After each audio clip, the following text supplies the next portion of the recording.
Situada na costa do Mar Negro, na Anatólia, região que hoje corresponde ao norte da Turquia, está Temícera, uma fortaleza isolada e estrategicamente posicionada, localizada próxima à foz do rio Termodonte, em uma paisagem marcada por vastas planícies, densas florestas e montanhas imponentes. A proximidade com o mar oferecia acesso a rotas comerciais e defesa natural, enquanto o território ao redor, rico em recursos, sustentava a sociedade autossuficiente das Amazonas, conhecidas por sua habilidade na guerra e na equitação. As Amazonas eram uma tribo de mulheres guerreiras conhecidas por sua coragem, habilidade em combate e total independência. Eram filhas do deus da guerra, Ares, e viviam em uma sociedade governada por suas próprias leis, sem a presença permanente de homens.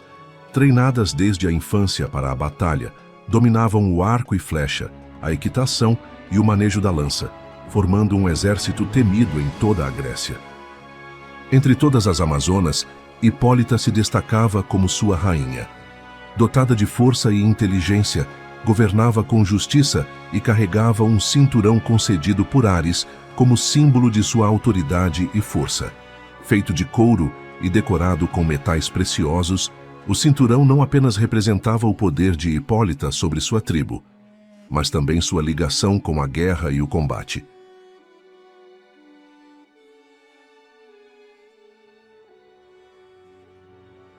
O grande salão do palácio de Euristeu estava mergulhado em silêncio, quando Héracles atravessou suas portas, sua figura marcada pelo peso das batalhas passadas. O brilho das tochas refletia em sua armadura manchada de poeira e sangue, marcas de seus desafios passados. O rei, sentado em seu trono dourado, o observava, tamborilando os dedos no braço da cadeira. Já haviam sido 8 trabalhos, cada um mais árduo que o anterior, e agora era preciso encontrar um novo desafio à altura do herói. Ao lado do rei, sua filha Admete inclinou-se discretamente e sussurrou algo em seu ouvido. Os olhos de Euristeu brilharam com um sorriso astuto enquanto voltava sua atenção para Hércules. Uma ideia começava a se formar. Havia rumores de um cinturão precioso concedido pelo próprio Ares à rainha das Amazonas, Hipólita. Um artefato de prestígio e poder. A princesa Admete desejava possuí-lo.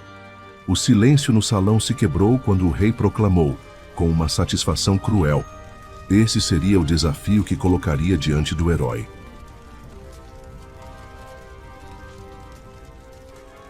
Após uma longa viagem por mares agitados e terras desconhecidas, Hércules finalmente avistou as muralhas imponentes de Temícera, a lendária cidade das Amazonas. Erguida à beira do Mar Negro, cercada por florestas densas e campos vastos, a fortaleza parecia tão indomável quanto suas guerreiras. Nas colinas próximas, os templos de Ares e Ártemis se erguiam majestosos, refletindo a devoção das Amazonas aos deuses da guerra e da caça.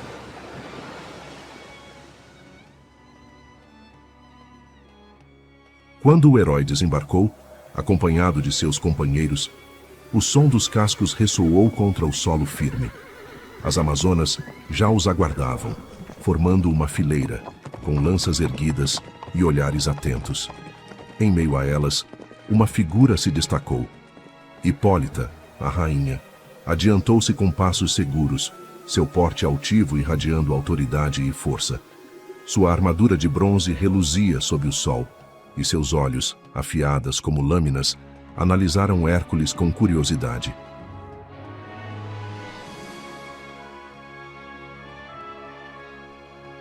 Hipólita o recebeu com cortesia, interessada em conhecer melhor o guerreiro sobre o qual tantas histórias se contavam. Nos salões de Temícera, sentaram-se para conversar, e a rainha ouviu atentamente as palavras do herói. O pedido pelo cinturão não foi uma surpresa, mas a presença de Hércules despertava nela uma incerteza incomum. Ele era um inimigo ou um igual? A rainha ordenou um banquete em honra ao herói. Ao final do banquete, Hipólita e Hércules se retiraram para um terraço do palácio, onde a rainha, intrigada e admirada, perguntou-lhe sobre suas aventuras. Hércules contou-lhe sobre os perigos que enfrentara e as criaturas que derrotara. Hipólita, impressionada, viu em Hércules não apenas um herói, mas também um homem com uma determinação inabalável e um coração nobre.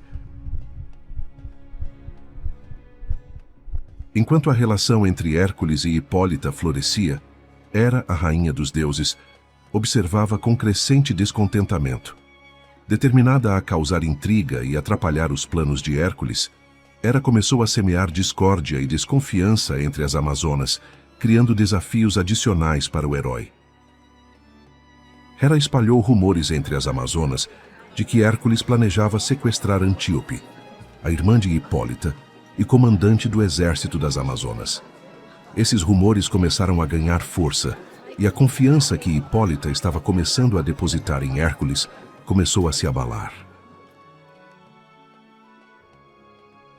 Certa noite, durante um treinamento das guerreiras, Antíope ouviu sussurros das Amazonas comentando sobre a possível traição de Hércules. Intrigada e preocupada, ela decidiu confrontar Hipólita sobre os boatos. Hipólita, que também havia escutado os murmúrios, considerou a possibilidade. Determinada a esclarecer a verdade, Hipólita decidiu enfrentar Hércules diretamente. Hércules se ofendeu com a desconfiança de Hipólita, e essa ofensa foi evidente em sua expressão e postura. Sentindo-se traído, ele retornou para seus companheiros Teseu e seus guerreiros para discutir a situação. A tensão crescia a cada momento. As Amazonas, por sua vez, se sentiram ameaçadas pela presença de Hércules e seus homens. A desconfiança alimentada por Hera corroía a paz que havia sido estabelecida. Antíope, sempre protetora de sua irmã e de seu povo, começou a preparar suas guerreiras para um possível confronto. No dia seguinte, o confronto finalmente começou. De um lado, Hércules, Teseu e seus guerreiros, prontos para enfrentar qualquer ameaça que se apresentasse. Do outro lado, Hipólita, Antíope e suas Amazonas, determinadas a defender sua honra e seu território. A batalha ocorreu nas vastas planícies próximas a Temícera. Hércules, posicionado no coração do confronto, brandia sua imensa clava com força descomunal, desferindo golpes arrasadores contra as guerreiras que se lançavam sobre ele. Ágeis Amazonas tentavam perfurá-lo com lanças e crivá-lo com flechas. Mas sua pele parecia invulnerável e sua ira parecia não ter limites.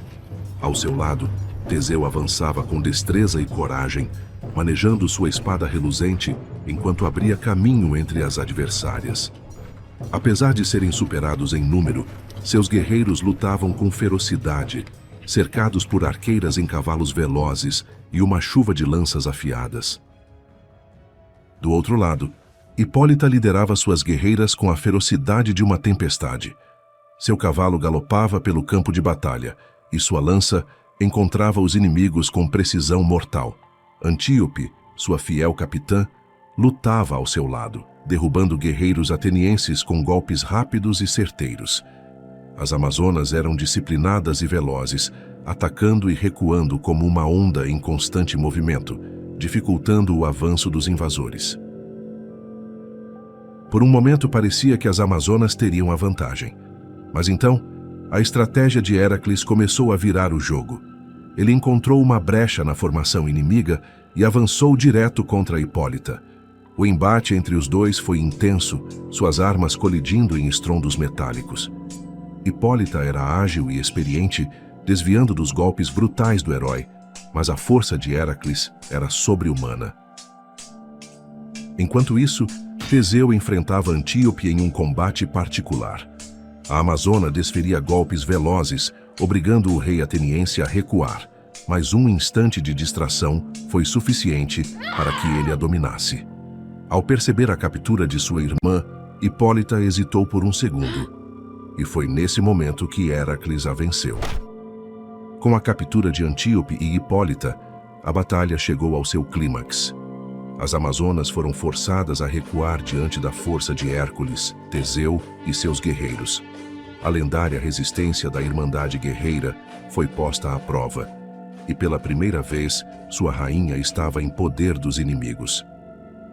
Antíope, capturada por Teseu, foi feita refém e usada como moeda de negociação. Hércules poupou sua vida em troca do cinturão de Hipólita, que, diante da ameaça à irmã, entregou o artefato sem resistência. Após a guerra, Teseu levou Antíope consigo, mantendo-a prisioneira em Atenas por um tempo. Um dia, porém, libertou-a em reconhecimento à sua bravura. Ela então permaneceu em Atenas, casando-se com Teseu, com quem teve um filho a quem chamou de Hipólito, em homenagem à sua irmã e rainha. Assim terminou a guerra entre os heróis da Grécia e as filhas de Ares. Um confronto épico que se tornou parte do mito eterno que envolve as Amazonas. Hércules voltou a Micenas levando o cinturão. Conclui-se o 9º trabalho.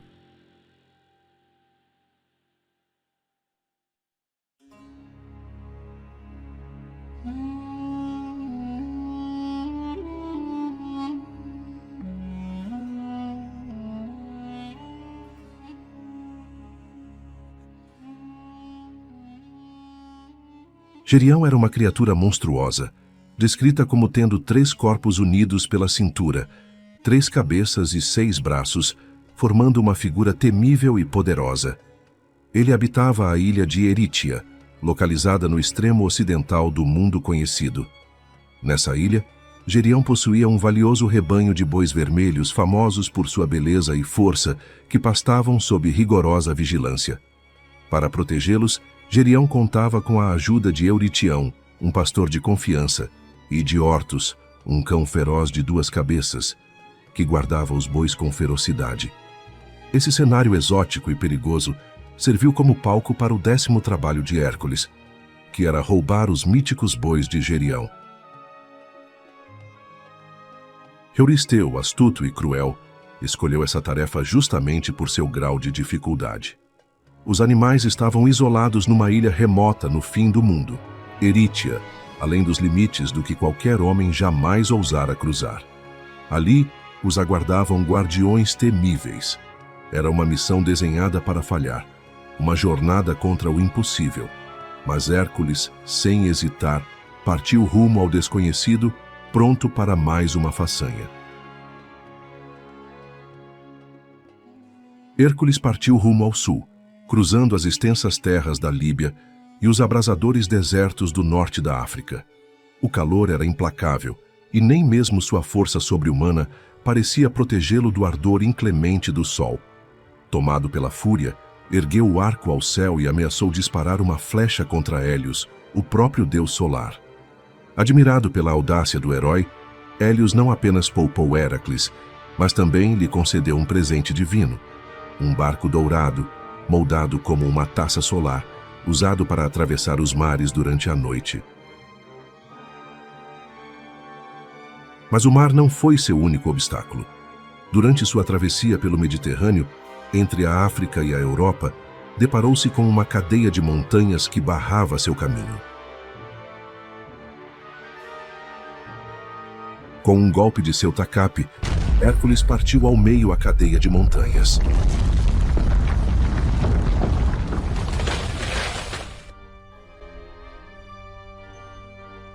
O filho de Zeus, recebendo a força de seu pai, empurrou as montanhas, abrindo caminho para seu barco. Com essa proeza, Hércules abriu o Estreito de Gibraltar, unindo o mar Mediterrâneo ao Oceano Atlântico. As montanhas resultantes da divisão passaram a ser conhecidas como as Colunas de Hércules.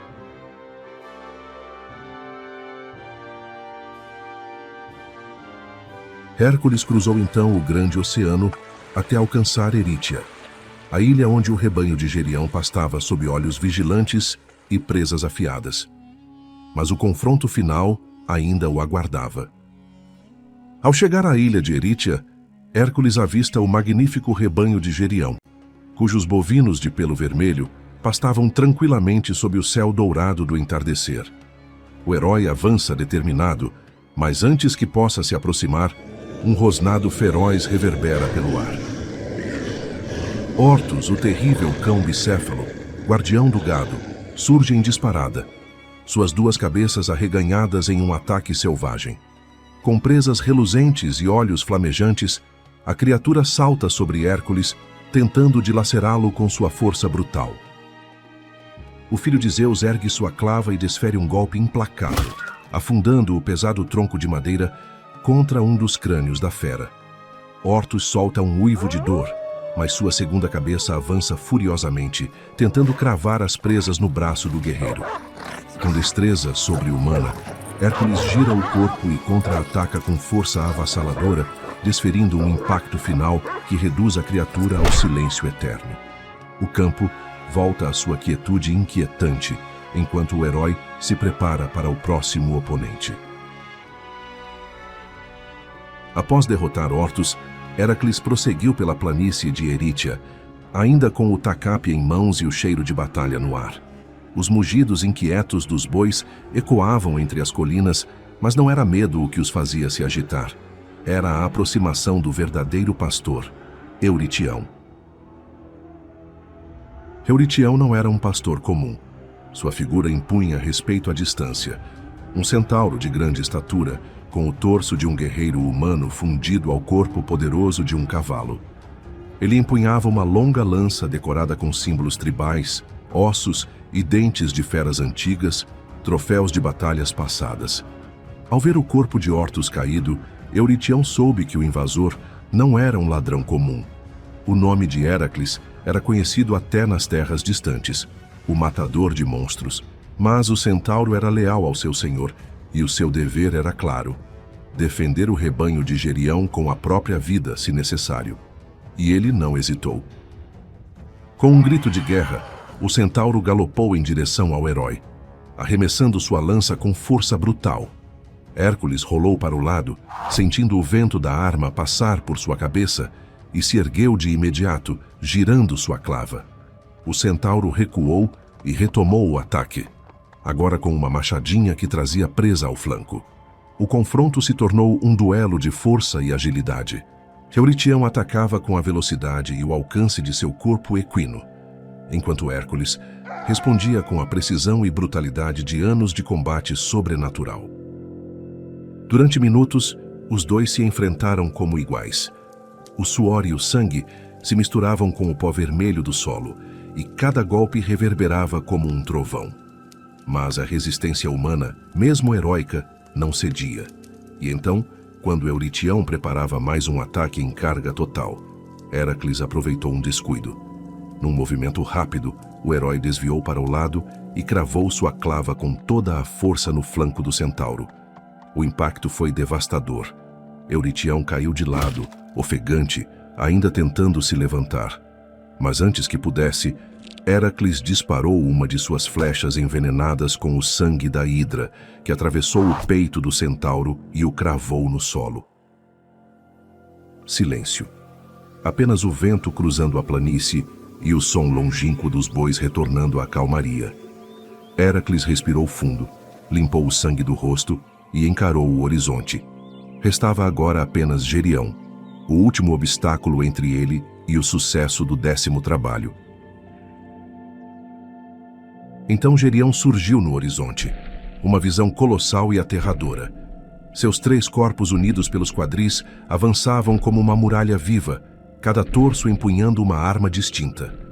Seus olhos ardiam como brasas, acesos pela fúria e pelo fogo do próprio Hades. Quando falou, sua voz soou em 3 timbres sobrepostos, como o eco de um trovão em um vale amaldiçoado. Jurou vingança pela morte de Ortus e Euritião, e pelo ultraje da invasão à sua terra. Gerião atacava com força multiplicada. Seus braços giravam em perfeita sincronia, desferindo golpes de todos os ângulos, como se fosse um exército de um só corpo. Mas Hércules não recuava. Empunhando sua clava, girava, esquivava-se, bloqueava, golpeava. Os campos antes tranquilos tornaram-se uma arena mítica, onde o destino da lenda se gravava a golpes de pura força. Então, no auge da batalha, no instante em que a terra tremia sob os passos do monstro, Héracles largou a clava e sacou uma de suas flechas, embebida no veneno da hidra de Lerna. Com um único e firme movimento, mirou no coração do gigante e disparou. A flecha cortou o ar do crepúsculo como uma estrela cadente e atingiu em cheio o alvo. Com um brado que estremeceu o solo, Gerião tombou. 3 vozes silenciaram ao mesmo tempo. A terra, o vento e o céu pareceram pausar em reverência à queda da criatura. Entre o dourado do entardecer e o rubro do sangue derramado, Hércules permaneceu de pé, exausto, mas invicto. Após derrotar Gerião e reunir o gado vermelho, Hércules conduziu os bois até a costa ocidental e embarcou no barco dourado de Hélio para cruzar o oceano de volta ao continente. Quando finalmente alcançou a costa da Espanha, ao anoitecer, descarregou os animais com rapidez e devolveu o barco a Hélio. Com o barco partindo e a escuridão descendo sobre a terra, Hércules acampou na praia, protegendo o gado enquanto descansava sob o céu estrelado. Na sua jornada a pé, guiando o valioso gado vermelho sob o sol impiedoso, deparou-se com perigos que iam além de ladrões comuns. Ao atravessar a Ligúria, se deparou com 2 gigantescos filhos de Poseidon, Albion e Dercinos. Senhores da região norte da Itália, os irmãos viram a passagem de Hércules como uma afronta e uma oportunidade de tomar para si o gado divino. A emboscada foi brutal. Hércules, exausto das batalhas anteriores, lutou com fúria e habilidade, enfrentando os 2 colossos com sua clava. Contudo, o combate se tornou desigual e o herói, cercado e pressionado, clamou aos céus por auxílio. Seu apelo foi ouvido. Do alto do Olimpo, Zeus, seu pai, respondeu com um raio poderoso que caiu sobre os gigantes, atordoando-os.